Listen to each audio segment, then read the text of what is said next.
Un saludo especial al Red Noticias, desde los diferentes medios de comunicación y por supuesto desde la ciudadanía se nos ha venido pidiendo que entreguemos informes y declaraciones respecto de los hechos acontecidos en la semana anterior durante los días 13 y 14 de agosto de la presente anualidad. Efectivamente, en el marco de la realización de unos controles en vía, y quiero expresarlo con total tranquilidad, tal como se evidencia en el registro fotográfico, estos controles pues contaban con la identificación necesaria, estaban señalizados debidamente con los conos y por supuesto las barricadas que se requieren según la ley para hacer este tipo de control. En el primero de los casos, en el caso que ocurre justamente en el Coliseo Cubierto Álvaro Sánchez Silva, hay un puesto de control con más de 6 agentes de tránsito, se hace el requerimiento al conductor de una motocicleta, él efectivamente se acerca al puesto de control, allí hay 3 agentes de tránsito, cuando le van a requerir los documentos, enciende su motocicleta y arranca pasando por delante de los 3 agentes de tránsito y encontrándose al final con uno que se establece en la mitad de la vía y le hace nuevamente la señal de pare. Al tratar de evadir al agente de tránsito 51, que es el que está al final del puesto del control, pues evidentemente por esquivarlo, se cae, lastimosamente se generan unas lesiones, unas heridas, gracias a Dios sin gravedad, y pues esto es lo que sucede. Normalmente los procedimientos o los ciudadanos graban los procedimientos cuando han finalizado, cuando la persona está allí, digamos, con algún tipo de lesión. No se puede grabar previamente todo lo que sucede con anterioridad, es decir, cuando se va del puesto de control, cuando se le hacen los 3 requerimientos previos para que detenga la motocicleta. Miren, el día de ayer salió una resolución muy importante del Ministerio de Transporte que recalca todas aquellas acciones que no se pueden adelantar en un puesto de control por un agente de tránsito, y trabajaremos en torno a esa resolución para que sea ampliamente difundida con nuestro personal, para que ellos no incurran de pronto en errores o en inconsistencias que pongan en una situación de afectación también al ciudadano. Es importante tener en cuenta que a este motociclista se le requirieron los documentos y se pudo evidenciar primero que no tenía espejos la motocicleta, no tenía SOAT vigente desde hace algún tiempo, no tenía revisión técnico-mecánica. Lo procedente era haber hecho el pare respectivo, haber entregado los documentos y haber permitido la respectiva inmovilización del vehículo. Eso hubiese generado que no se justamente propiciara ese escenario en el que hay una afectación por una caída de esta persona en su motocicleta. La ambulancia que llega a brindarle los primeros auxilios, pues no lo traslada ni le da ninguna atención porque justamente no tenía SOAT la motocicleta y no había cómo activarlo. Entonces, ese es el llamado justamente a todos los ciudadanos al cumplimiento de las normas de tránsito. Segundo, para tranquilidad de ustedes, esta secretaría no es una secretaría garante solamente de los procedimientos y del actuar de los agentes de tránsito. Para nosotros es fundamental que hayan garantías para los ciudadanos. Por eso estamos insistiendo justamente en que desde el agente de tránsito no haya ninguna agresión, ni de tipo verbal, ni de tipo física, que nuestros puestos estén plenamente identificados, que frente a la agresividad de algún ciudadano o la omisión frente a una señal de pare, frente al llamado de una autoridad de tránsito que es la que representan a nuestros agentes, pues se acuda justamente al llamar al apoyo de la Policía Metropolitana para que se atiendan esas situaciones. Nosotros no podemos ejercer fuerza, no podemos ejercer violencia en ningún procedimiento, pero sí tenemos que hacer efectivo el cumplimiento de las normas, y frente a un puesto de control en que algún ciudadano lo evade, por supuesto que hay que hacer los requerimientos necesarios para que se detenga el vehículo, porque un vehículo que está conduciendo en la vía sin SOAT, sin ningún tipo de documento que le permita respaldar un siniestro, es un peligro para la sociedad. Bueno, en el segundo caso, doctora, ¿qué fue lo que sucedió? En el segundo caso, tenemos un puesto de control ubicado frente al CAI, frente al CAI de Granjas, del barrio Las Granjas. Justamente allí hay un suboficial de la policía que puede dar fe de qué fue lo que sucedió en el procedimiento. Son varias cosas. Primero, uno de los agentes varios agentes identifican que el señor que venía conduciendo la motocicleta, que venía más con un parrillero, que lo abandona en el momento de los hechos y se retira del lugar de los hechos, se omite la señal del pare, la señal del semáforo que se encuentra en rojo. Por ese motivo es que se le hace el requerimiento. El señor en ningún momento va del puesto de control. Por el contrario, teniendo sus documentos en regla, hace el pare respectivo, orilla la motocicleta, la estaciona para hacer entrega de sus documentos. Pero lo que sucede es que lastimosamente el señor expresa tener una situación médica compleja asociada a una falencia del corazón o una falla cardíaca. Seguramente el temor, la presión o el miedo que le generó el llamado por la autoridad de tránsito cuando se le expresa que se ha pasado el semáforo en rojo y que eso genera inmovilización del vehículo, es lo que le lleva a él a sentir esa presión en su pecho y a expresar a los agentes de tránsito que se siente mal de salud. Inmediatamente él lo expresa, ellos lo ayudan a descender de la motocicleta, lo sientan sobre un andén. Allí, insisto, está el subintendente que está a cargo de la estación del CAI, que evidencia que el procedimiento es así, lo auxilian y es la autoridad de tránsito la que llama de manera inmediata a la ambulancia.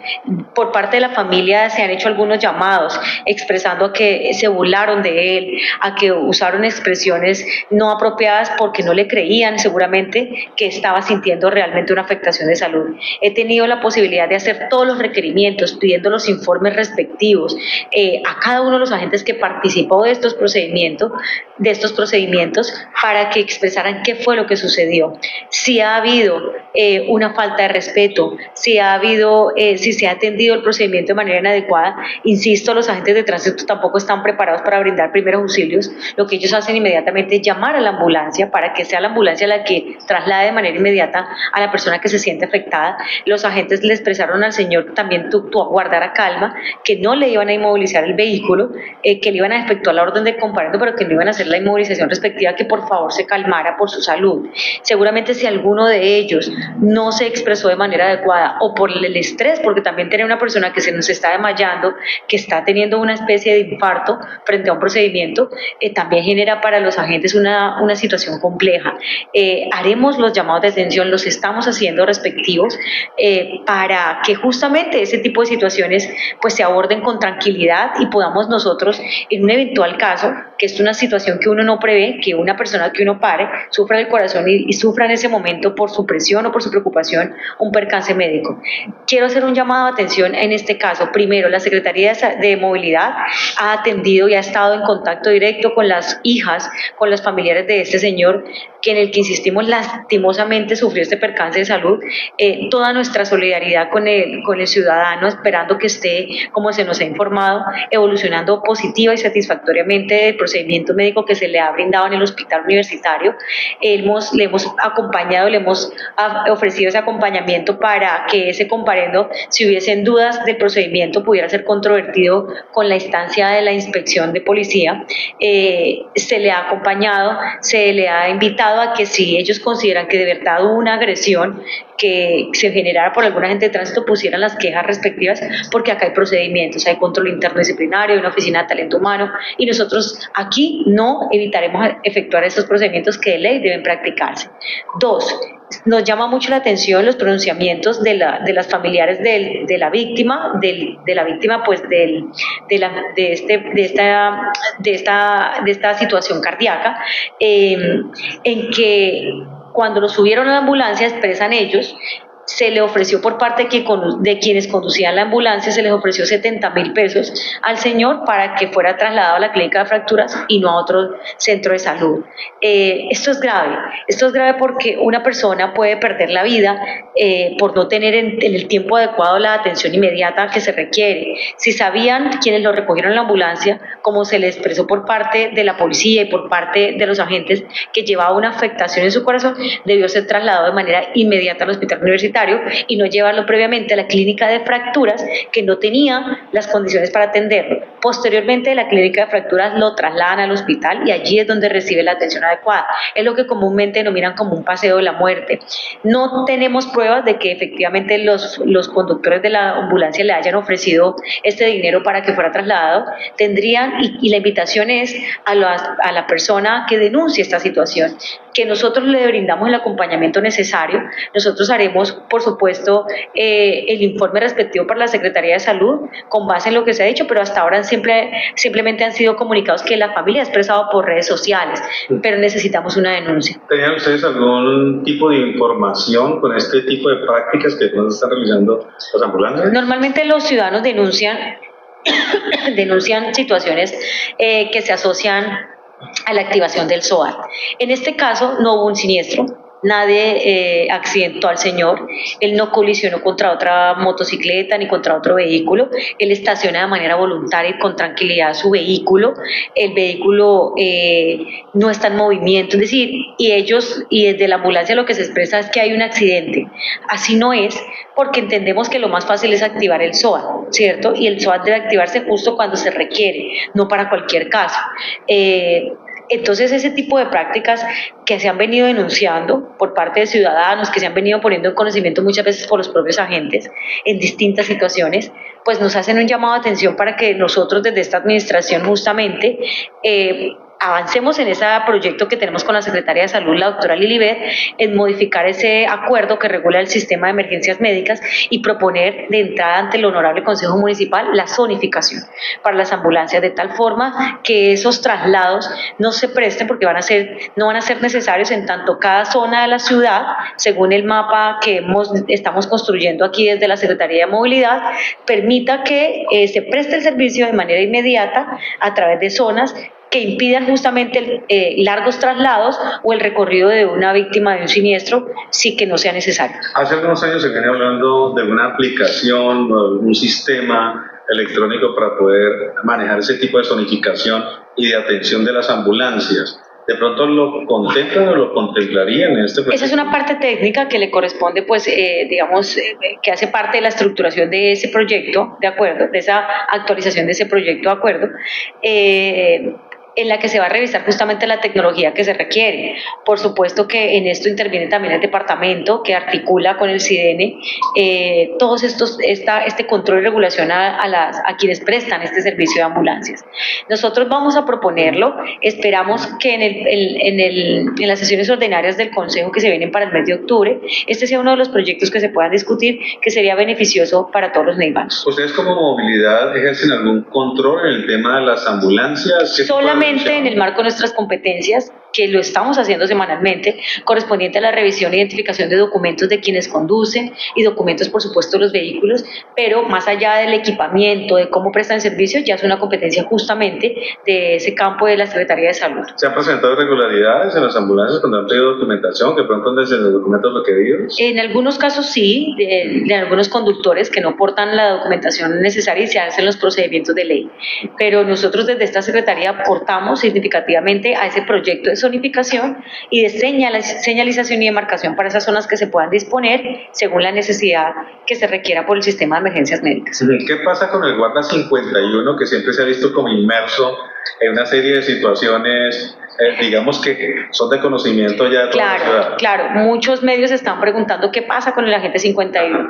Respecto a estos dos casos, en los que se han conocido recientemente, tengo que hacer dos precisiones. La primera, los comparendos no fueron efectuados por la agente 51. Él hacía presencia en los grupos, en el grupo en el que estaba justamente en servicio esta semana, pero los comparendos no fueron efectuados por él. A propósito de lo que la Veeduría de Movilidad viene expresando, creo que hay que tener mucho respeto y antes de dar declaraciones, de poner, digamos, en riesgo a las personas, de no conocer el procedimiento, hay algo que se llama debido proceso. Y eso es lo que nosotros estamos haciendo desde la oficina, desde esta Secretaría. A los agentes que estaban allí inmersos en los dos procedimientos, pasar por escrito un informe de qué sucedió en los pormenores, con los detalles, por supuesto entrevistarnos. Acá tengo un informe del equipo de Policía Judicial de la Secretaría de Movilidad en el que entrevistaron a testigos presenciales, se entrevistó por supuesto al comandante que estaba en la estación de policía, a un concejal que también pasaba por el lugar de los hechos en el caso del señor que sufrió el percance de salud, está el testimonio de los demás agentes que estaban presentes, se ha entrevistado a la familia para saber cómo está la persona, pero estas situaciones no pueden generar primero ni amarillismo, ni exponer a la persona que lastimosamente sufrió ese percance de salud, ni tampoco a los agentes de tránsito. Debemos tener respeto por el debido proceso. Insisto, si hay alguna falta o falencia, no escatimaremos esfuerzos en efectuar las sanciones a que haya lugar. Entonces quería hacer esa claridad que en los dos casos está vinculado al agente 51, pero no es quien realiza los comparendos, porque la infracción cometida en uno y en otro caso es manejado el procedimiento por otro agente. Y segundo, y esto también es importante clarificarlo, se ha escuchado al agente 51, digamos que hay una insistencia de parte de esa Secretaría de que ellos aborden los procesos con tranquilidad, que manejemos el lenguaje apropiado, correcto, para que los ciudadanos no sientan ese temor o ese ataque por parte de la Secretaría. No es lo que pretendemos hacer. Y tres, no hay denuncia en este momento, en ninguno de los dos casos, por los ciudadanos en la que expresen una agresión física o una agresión verbal, porque por supuesto les corresponde a ellos hacer la denuncia respectiva, y en cuanto la hagan somos nosotros los llamados a remitir esto de manera inmediata a los organismos de control, llámese a la personería y por supuesto a la Oficina de Control Interno Disciplinario. En el caso de los agentes femeninas, que también hemos visto videos donde se ven inmersas en algún tipo de acto de agresión, por ejemplo uno que se grabó cerca al centro comercial metropolitano, donde se veía un hombre y también una femenina discutiendo allí. ¿Qué sabemos de ese caso? Ese caso ya pasó hace más de 2 semanas. Sí. Es un caso en el que un agente de tránsito solicita al dueño de una motocicleta que la retire del andén, que es paso peatonal. Lastimosamente se está generando una falta de cultura y están estacionándose todos los vehículos sobre los andenes. ¿Qué le estamos dejando a los peatones? Hace unos días, el domingo, fue el Día Internacional del Peatón, y hacíamos una reflexión sobre las personas que han perdido la vida y que son peatones porque son los más vulnerables. La Secretaría de Movilidad también tiene la obligación de preservar que los peatones tengan habilitados los espacios para que puedan transitar con seguridad. Eso hace parte del concepto de seguridad vial. Y en el marco de ese procedimiento, el señor lastimosamente pues fue muy agresivo, grosero, generó algunas actuaciones o algunas actitudes grotescas en contra de esta agente de tránsito. La insultó, le ofreció dinero, le pidió colaboración, hizo 1000 cosas, la quería agredir. Lo mínimo que hubiéramos esperado es que lo hubieran detenido por agresión a servidor público. Eso no sucedió, pero es un tema que es competencia de la policía. Ellos toman sus decisiones de saber cómo obrar. Pero es lo que hay, es el pan de cada día. Hemos venido disminuyendo, sí, en gran porcentaje la conflictividad en los diferentes controles, pero pues esto es una constante que queremos, ojalá no se vuelva a presentar. En ese momento, ¿cuántos casos tienen ustedes de agresión a los agentes de tránsito? Mira, son muchos los casos, pero para nosotros no es fácil hacer una estadística porque los agentes no denuncian. Ya se vuelve tan repetitivo las acciones que ellos han decidido en tomar sus incapacidades por las lesiones, pero no denunciar, o en algunos casos denuncian, pero como estas denuncias no terminan en un proceso eficaz, efectivo, que sea ejemplarizante para los demás, pues se vuelve un desgaste de la justicia, siempre ir denunciar la agresión al servidor público, pero no tenemos el primer caso, de verdad. Y también el llamado, por supuesto, a la Fiscalía Seccional, a la Fiscalía General de la Nación, con quien hemos intentado en varias oportunidades y no ha sido posible tener ese acercamiento para justamente coordinar muchos aspectos en los que se requiere que haya una articulación interinstitucional para justamente tocar este tema de casos. ¿Qué ha pasado con los controles con la ilegalidad? Que pues sabemos que han recibido cierto tipo de sanciones ustedes con respecto a eso. Hemos recibido amonestaciones que ya fueron confirmadas hasta la última instancia. Lo que nos corresponde de aquí a diciembre es entregar ese cumplimiento. En el marco de la amonestación hay unas órdenes que se imparten para la entidad territorial que deben ser cumplidas. Se nos exigen controles semanales, controles mensuales, planificación quincenal, mensual y anual para el control del transporte ilegal. Se nos exige un estudio sobre justamente el incremento del mototaxismo y sobre las zonas que se afectan y el impacto que genera esto en el transporte público. Se exige que haya justamente campañas en torno a la disminución del transporte ilegal. Se exigen la expedición de actos administrativos para regular y controlar el transporte ilegal. Se exigen muchos factores por parte de la superintendencia con el propósito de que las nuevas investigaciones pues no terminen en una sanción pecuniaria, sino que se mantenga solamente la calidad de amonestación, y en eso estamos trabajando.